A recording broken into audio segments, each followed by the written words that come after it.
ॐ अज्ञानतिमिरन्धस्य ज्ञानञ्जनशलाखया चक्षुरुन्मीलितं येन तस्मै श्रीगुरुवे नमः। नमो ॐ विष्णुपादाय कृष्णपृष्ठाय भूतले श्रीमते भक्तिवेदान्तस्वामिन् इति नामिने। नमस्ते सरस्वते देवे गौरवाणी प्रचारिणे निर्विशेषशून्यवादी पाश्चात्यदेशतारिणे। जय श्री कृष्ण चैतन्य प्रभु नित्यानंद श्री अद्वैत गदाधर श्रीवासदि गौर भक्तवृंद। हरे कृष्णा कृष्ण कृष्ण हरे हरे, हरे राम राम राम हरे हरे। हरे कृष्णा। तो कृष्ण और बलराम अब द्वारका में काफी समय तक द्वारका में थे। तो बलराम जी को बड़ी आतुरता हुई। वो एक बार वापस वृंदावन जाना चाहते थे, अपने सखाओं से मिलने के लिए, गोपियों से मिलने के लिए, और खास तौर पर नंद बाबा और यशोदा माई से मिलने के लिए। तो बड़ी ही आतुरता के साथ वो अपने रथ के ऊपर बैठे और वृंदावन की तरफ उन्होंने प्रस्थान किया। तो बलराम जी जो इस लीला में भगवान कृष्ण के बड़े भाई के रूप में आए हैं, और अपनी पिछली लीला में रामायण में हम देखते हैं लक्ष्मण के रूप में, छोटे भाई के रूप में भगवान की सेवा के लिए इस धरती पर आए थे। ये बलराम जी कौन है? वेदों के अनुसार बताया जाता है कि भगवान के प्रथम विस्तार बलराम जी स्वयं है। रास तत्व में अगर हम देखें तो बलराम जी सेवक के रूप में भगवान की सेवा कर रहे हैं। लेकिन अगर हम तत्व में समझने का प्रयास करें तो कृष्ण और बलराम में कोई अंतर नहीं है। वही स्वयं भगवान कृष्ण, उनके पहले विस्तार बलराम जी हैं। आचार्य बताते हैं, वो कहते हैं कृष्ण श्याम वर्ण में है और बलराम जी वो श्वेत वर्ण में है, सफेद वर्ण में है। अन्यथा वे भगवान हैं, स्वयं भगवान हैं। बलराम जी के बारे में वेदों के अंदर में बड़ा सुंदर प्रसंग बताया है।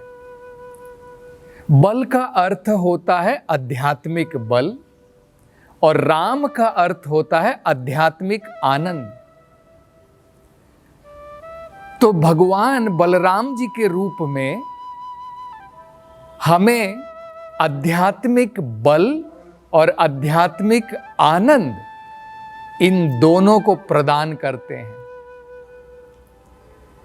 जनरली वेदों में जब कहा गया है नायम बलहीन आत्मलभ्यः, मतलब बिना बल के हम आत्म साक्षात्कार नहीं कर सकते हैं, ऐसा वेदों में बताया गया है। तो कई बार कुछ लोग जो है इसका गलत अर्थ निकालते हैं।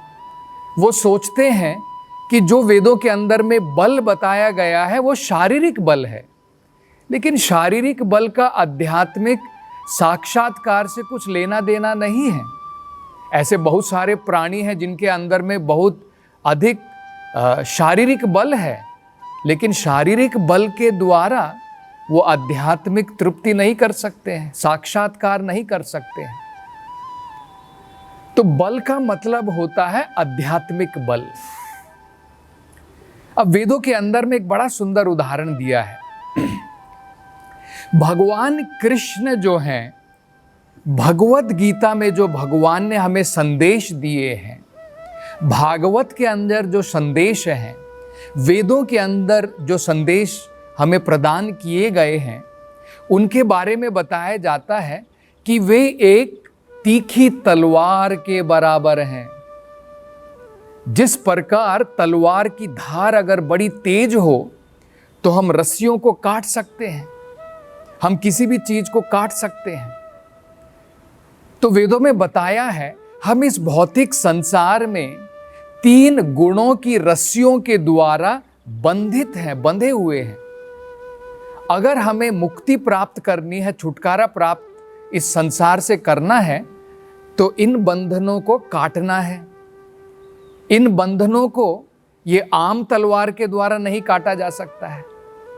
भगवान की जो संदेश हैं, आध्यात्मिक संदेश हैं, भगवद गीता के, भागवतम के, वेदों के जो संदेश हैं, ये एक पैनी तलवार है जिसके द्वारा हम इन भव बंधनों को काट सकते हैं। लेकिन आपको ज्ञात होगा, आपने भी देखा होगा कि ये जो तलवारें होती हैं ये बहुत भारी होती हैं। अगर हम कुछ साल पहले भी देखें, जब राजा महाराजा हुआ करते थे, उनकी तलवारें बड़ी भारी हुआ करती थी। तो वेदों के अनुसार ये आध्यात्मिक ज्ञान की तलवार जो है ये बहुत भारी है और ये आम बल के द्वारा हम नहीं उठा सकते हैं। इसके लिए आध्यात्मिक बल की आवश्यकता होती है। तो बलराम जी जो हैं वो अपने भक्त को, जो व्यक्ति भगवान की आध्यात्मिकता में आगे बढ़ना चाहता है, उसको अगर बलराम जी की कृपा प्राप्त हो जाए तो हमें उस बल की प्राप्ति होती है, आध्यात्मिक बल की, जिसके द्वारा हम ये ज्ञान रूपी तलवार को उठा करके अपने भव बंधनों को काट सकें। वो आध्यात्मिक बल बलराम जी की कृपा के द्वारा प्राप्त होती है। दूसरा वेदों में बताया है, उनको राम भी कहते हैं। तो बल इसलिए कहते हैं, उनको राम क्यों कहा जाता है? राम का मतलब होता है रमन्ते योगिनो अनंते, मतलब जो योगी होते हैं उनका आनंद अलग होता है। जो आध्यात्मिकता की तरफ जिनका लगाव है, वो जो आनंद भोगते हैं वो भौतिक आनंद नहीं है। भौतिक आनंद क्या होता है, उसकी एक दिन उसकी शुरुआत होती है, एक दिन उसका अंत हो जाता है। लेकिन आध्यात्मिक आनंद जो है उसे सत्यानंद कहते हैं। सत्यानंद का मतलब होता है जो आनंद जिसकी कोई शुरुआत नहीं है, जिसका कोई अंत नहीं है। तो बलराम जी की कृपा अगर हमें प्राप्त हो जाए तो वो बल भी हमें प्राप्त होगा और उसके साथ साथ में आध्यात्मिक आनंद की भी प्राप्ति होगी। मतलब क्या है, आध्यात्मिक जीवन कोई रूखा सूखा जीवन नहीं है। नहीं तो लोग जो है सोचते हैं कि आध्यात्मिक जीवन हम लोग लेकर के क्या करेंगे। आध्यात्मिक जीवन हर एक पग पर आनंद से भरा हुआ है, और वो भी कैसा आनंद है, इस प्रकार का भौतिक संसार का आनंद नहीं है जो एक दिन शुरू हो गया एक दिन अंत हो गया। ये जो है इटर्नल आनंद, सत्यानंद जिसे कहते हैं, मतलब जिसकी कोई शुरुआत नहीं, जिसका कोई अंत नहीं है। इस प्रकार के आनंद की प्राप्ति ये भी बलराम जी की कृपा के द्वारा होती है। बलराम जी को वेदों में प्रकाश तत्व भी कहा गया है। जिस प्रकार से आपने देखा होगा, अगर अंधकार होता है, रात का जब अंधकार होता है तो हमें कुछ दिखाई नहीं देता है। इसी प्रकार से ये माया, ये जो संसार है, ये भी अंधकार है। इसलिए सवेरे हमें जो है सूरज की जरूरत पड़ती है, रात को चंद्रमा की, नहीं तो बिजली की जरूरत पड़ती है। अज्ञान भी जो है उसको भी अंधकार कहा जाता है। बलराम जी प्रकाश तत्व हैं। जिस प्रकार सूरज से प्रकाश फैलता है और हम हर एक चीज को देख सकते हैं, इसी प्रकार से बलराम जी की कृपा प्राप्त हो तो उनके प्रकाश के द्वारा हम भगवान को देख सकते हैं। अन्यथा हम भगवान के दर्शन नहीं कर सकते हैं। इसलिए बलराम जी को प्रकाश तत्व भी कहा जाता है। वो आदि गुरु भी हैं। जो प्रमाणिक गुरु होता है, ये इनके प्रतिनिधि हैं, बलराम जी के प्रतिनिधि हैं, उनकी ही परंपरा में आते हैं। तो ये बलराम जी की विशेषताएं हैं। तो बलराम जी कृष्ण से अलग नहीं है, ये हमें समझना है। वो भगवान के स्वयं प्रकाश तत्व है, भगवान के प्रथम विस्तार हैं। तो इस प्रकार से कृष्ण और बलराम में ऐसा कोई अंतर नहीं है। तो बलराम जी जो है अब अपने रथ पर सवार हो गए और अब वो जो है वृंदावन की तरफ जा रहे हैं और वृंदावन वासियों से मिलना चाहते हैं, अपने गोप सखाओं से मिलना चाहते हैं, गोपियों से मिलना चाहते हैं, नंद महाराज से मिलना चाहते हैं। तो जब उन्होंने वहाँ पर प्रवेश किया तो उन्होंने देखा कि उनके सारे गोपगण जो हैं अब बड़े हो गए हैं, क्योंकि काफ़ी समय बीत गया है। उसी से हम देख सकते हैं कितना समय बीत गया है। कृष्ण और बलराम वृंदावन छोड़ करके मथुरा गए, मथुरा से द्वारका गए, और इतने समय के बाद में अब बलराम जी वापस आकर के जो है इन सब से मिलना चाहते हैं। तो उन्होंने देखा कि सब बड़े हो गए हैं। फिर भी बलराम जी ने अपने सभी सखाओं का आलिंगन किया, उनको गले से लगाया, और जितने भी बड़े गोपगण थे उनके पांव छुए, उनका आदर जो है इस प्रकार से प्रणाम करके किया, और उन्होंने भी जो आशीर्वाद दे करके उनका आलिंगन किया। इसके बाद में नंद महाराज और यशोदा माई के पास में वे गए। तो नंद महाराज और यशोदा माई बलराम जी को देख करके अत्यंत प्रसन्न हो गए। उनकी आंखों से अश्रुओं की धारा बहने लगी और वो बलराम जी से कहते हैं, हे बलराम, तुम जगदीश्वर हो, मतलब तुम सारे जगत के पालन करने वाले हो। उन्होंने ये शब्द का प्रयोग क्यों किया, आचार्य बताते हैं, भगवान सारे जगत का पालन करते हैं। स्वयं बलराम जी जो कृष्ण भगवान के ही विस्तार हैं, वो इस सारे जगत का पालन करते हैं। लेकिन कृष्ण और बलराम जो सारे जगत का पालन करते हैं, उनके पालन करने में यशोदा माई और नंद महाराज को अनेकों दुख भोगने पड़ रहे हैं। भगवान के विरह में, बचपन में भगवान कृष्ण और बलराम उनके आंगन में भगवान ने अनेकों प्रकार की बाल क्रीड़ाएं की, लेकिन अब भगवान के विरह में अनेकों प्रकार के वो दुख भोग रहे हैं। तो इस प्रकार से वो कहते हैं। बाद में बलराम जी को अपनी गोद पे बिठाते हैं और गोद में बिठाने के बाद में यशोदा माई और नंद महाराज की आंखों से अश्रुओं की धारा बह रही है और बलराम जी जो हैं उसके द्वारा पूर्ण रूप से भीग जाते हैं।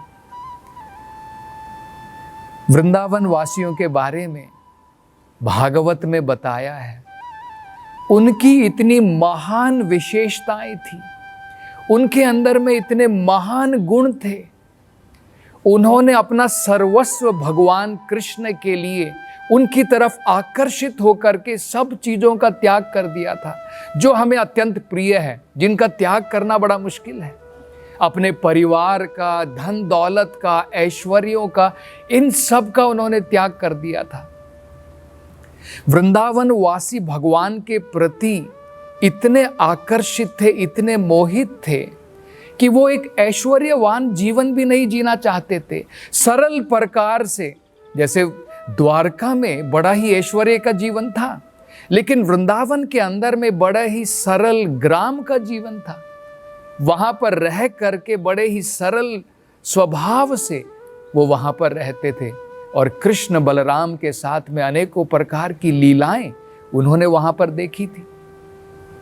वृंदावन के वासी जो हैं वो अनेकों प्रकार के पुण्य कर्म करके स्वर्ग लोक भी नहीं जाना चाहते थे, स्वर्ग के ऐश्वर्यों को भी नहीं भोगना चाहते थे। वो ये भी नहीं चाहते थे कि हम योगियों की भांति अनेकों प्रकार के हम जो है ध्यान लगाएं और उसके द्वारा ज्ञानियों, जिस प्रकार से ज्ञानी और योगी जो हैं इस शरीर को छोड़ने के उपरांत वो भगवान में मिल जाना चाहते हैं, भगवान से एक हो जाना चाहते हैं। उनको इस प्रकार की भी कोई इच्छा नहीं थी। वो केवल भगवान कृष्ण के बारे में इतना सोचते थे, इतना ध्यान के अंदर में मग्न थे। भागवत में कहा है कि जब उन्होंने चारों तरफ से सभी वृंदावन वासियों ने, बलराम जी जो वहां पर अब पधारे थे, इतने वर्षों के बाद में जब उन्होंने चारों तरफ से उनको घेर लिया था, अब कृष्ण के विषय में वो चर्चा करना चाहते थे। लेकिन जब वो चर्चा करना चाहते थे, बोलना चाहते थे, उनके गला जो है वो अवरुद्ध हो गए आनंद विभोर होने के कारण। कई बार क्या होता है, जब हम अत्यंत दुखी हो जाते हैं या अत्यंत आनंद से विभोर हो जाते हैं, हमारा गला गदगद हो जाता है और उस गदगद अवस्था में हम बोल भी नहीं पाते हैं। इस प्रकार की अवस्था में ये सारे वृंदावन वासी थे जो भगवान कृष्ण का इस प्रकार से अनेकों समय से भगवान की प्रतीक्षा में थे। और अब बलराम जी भगवान कृष्ण की कथा सुनाएंगे, उनके बारे में बताएंगे। ये बड़े ही जो है एक प्रकार से प्रतीक्षा में उस प्रकार से लगे हुए थे। तो अब नंद महाराज और यशोदा माई सबसे पहले भगवान कृष्ण के बारे में, बलराम के बारे में, द्वारका वासियों के बारे में, उनके बारे में प्रश्न पूछना प्रारंभ करते हैं। और बाकी गोपियां भी किस प्रकार से बलराम जी से संदेश ग्रहण करेंगी, इसकी चर्चा हम अगली कथा में करेंगे। हरे कृष्णा।